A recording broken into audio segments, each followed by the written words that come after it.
everyone, my name is Bryan, and today we're playing a new game. It is part of the Humble Indie Bundle on humblebundle.com, which is a great organization that contacts game developers and basically says, hey, if you let us sell your game, it'll be advertising, it's really good, it'll get people interested, and they donate most of the profits to charity. Or you can actually, when you buy the games, because it's a pay as much as you want and you get the game's basis, you can select however much goes to charity, or however much goes to developers, or however much goes to the Humble Bundle organization, and it's really great. And when I bought it, which was yesterday, it was around $6 to get you have to pay slightly more than average, like the average purchase amount for this game and Surgeon Simulator 2013, which is a very popular game. This game, however, is called Reus, and it's very fun, and I highly recommend that everybody go out and buy it, because it helps charity, and it's fun. You get games. Why not? So let's get into it. We're going to start. Reus is kind of like a world creation sort of simulator. You are a planet, and you have these little giants under your control, and they help create life. And then people appear, and it's your sort of goal to help them out and then learn from them and all kinds of fun stuff.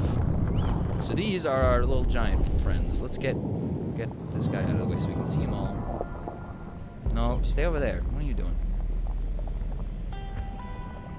Alright, so these are our 4 giant friends. We'll start with number 1, as you see over here, the ocean giant. And the ocean giant, as you may guess, makes oceans.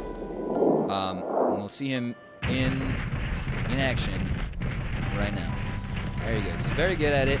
And the reason that he is so important, because he's very important, he's number 1, is he converts the dry wasteland into wet wasteland.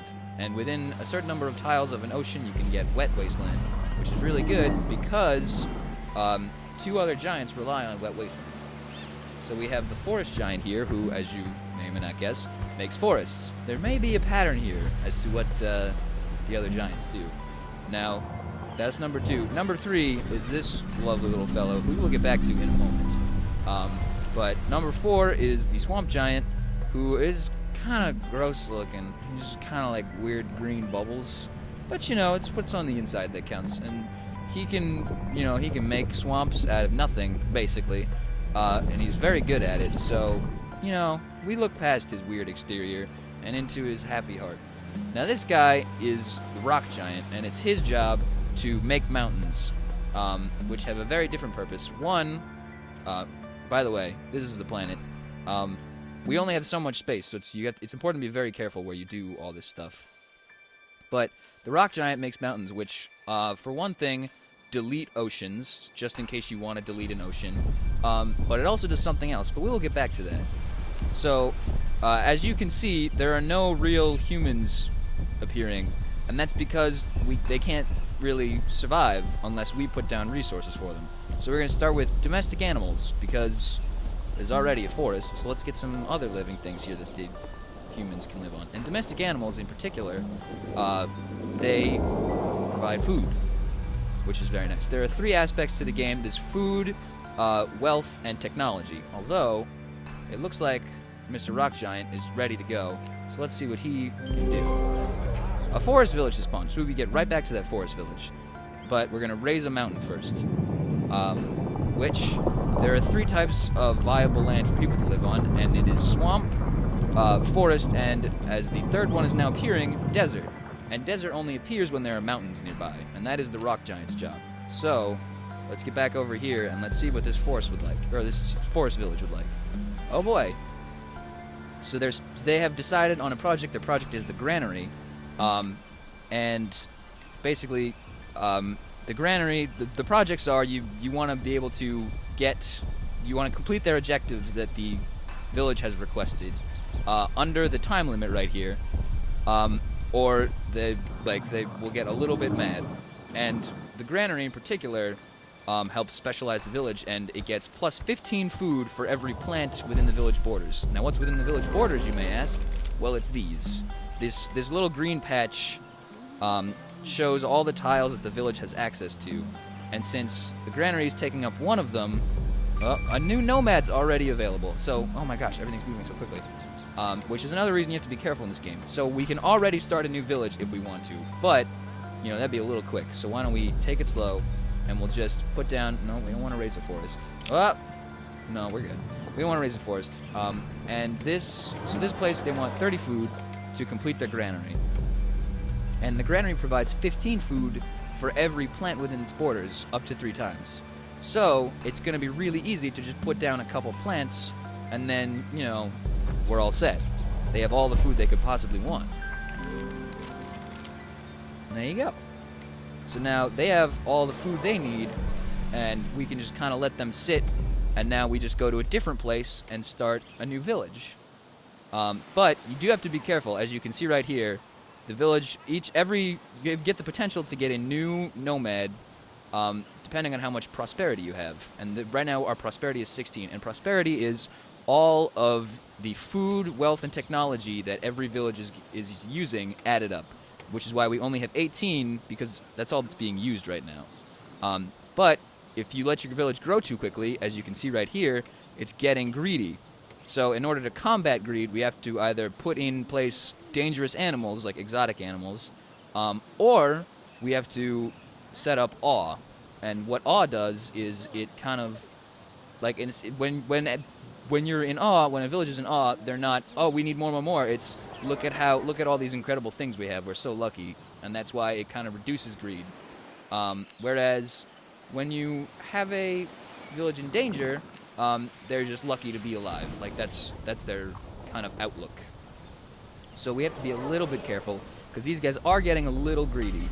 But I don't think it's going to be too much of a problem, because eventually they're going to hit a stopping point, and then when they hit a stopping point, the greed doesn't go up more. And right now it's only 1 out of 10, so we're not too worried. Usually things really only get out of control when they hit maybe 3 or 4 greedy, and then, you know, they start thinking about wars or attacking giants, and it's just not a good time.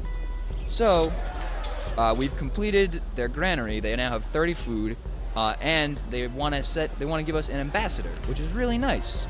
So what ambassadors do is each of the giants can pick up an ambassador. They can have, I believe, 3 total, or possibly 4. I don't really remember off the top of my head, but I think it's only 3. Yeah, because there's 3 things that are locked, and each thing unlocks with a different ambassador. So every giant gets a different ability from a forest ambassador, and they get different abilities depending on the like where the ambassador's from, if it's forest or desert. So right now we're going to let the forest guy get the forest ambassador, because it provides him with the ability to give plants a fruit aspect, which will provide them with more food. And as we're going to see right here, if you provide a particular aspect to a particular thing, like if we provide these blueberries with fruit aspect, then they can be transmuted into apple trees, which is very exciting, because they provide more food on their own, and they let these blueberries have even more food. Whereas if we were to provide leaf aspect, which was something else the forest giant had, they can now be transmuted into strawberries, which provide food and awe. And awe is going to be important because this village is growing a little bit fast. However, they only provide food, they only provide awe if they're next to another strawberry. So what we're going to do is put down another plant and then make that a strawberry.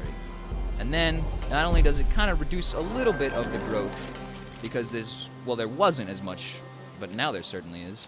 There wasn't as much, wasn't as much food, but now there's even more. So if we change this, not a fruit aspect, we want to do leaf aspect on these blueberries, and we will turn them into strawberries, and then the village will have 10 awe, because there's 5 from this strawberry and 5 from this strawberry. So now they will stop being, they will not get as greedy as they would have if we had just let that get into place. Yeah. So we're kind of done right now for this village. They will probably say, hey, let's do another thing later, but let's move on, because we want to get more abilities for our giants, and we don't have any more available. So,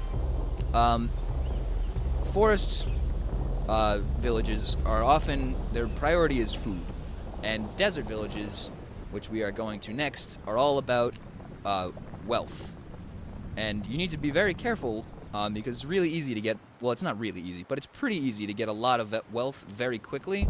And that's maybe not the best because if we overwhelm them with wealth, then they will just, get more and more and more until they're so greedy that they start attacking everybody else. And that's not good. That's not good at all. So our new desert village has settled, and right now they're happy, and they don't really want anything in particular.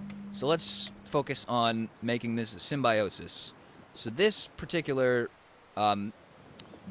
precious mineral, which our rock giant laid down, is quartz, and quartz symbiosis activates with 5 wealth in use, and it provides 10 quartz, or provides 10 wealth, just the quartz on its own. So it will be able to, when the village has collected 5 of it, it will be able to activate its symbiosis, and its symbiosis is either Resonator, which is +8 tech if next to stone, or +8 wealth if next to another quartz. Now, since we don't really know how to get stone yet, we're going to put down another quartz, which is going to generate lots more wealth for the city. However, one of the quartz is outside the city boundaries. So, they won't have access to all of it immediately, which is good, because if they did, it probably wouldn't be that great.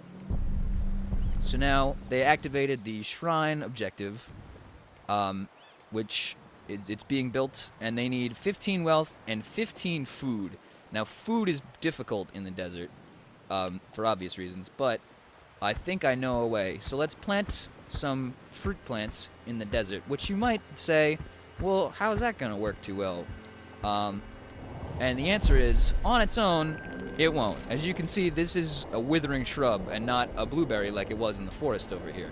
But the withered shrub can improve and transmute into a barrel cactus, which provides tech or wealth, but it can also be transmuted into an agave, which requires lesser growth aspect, which our ocean giant just happens to have. And since the village doesn't really need any more wealth or any tech at all, we're going to provide them with some food. And the way that agave works is that they work really well with other plants next to them. So that's why we planted this other withered shrub, which right now I think we're going to leave alone. Or maybe we'll make it into a barrel cactus, just so they have a little bit of tech, in case later they decide, hey, we just need a little bit of tech. So let's do that, and we can transmute it into a barrel cactus. And since this agave is right next to another plant, its symbiosis activates, so it gets 10 more food, which is really nice.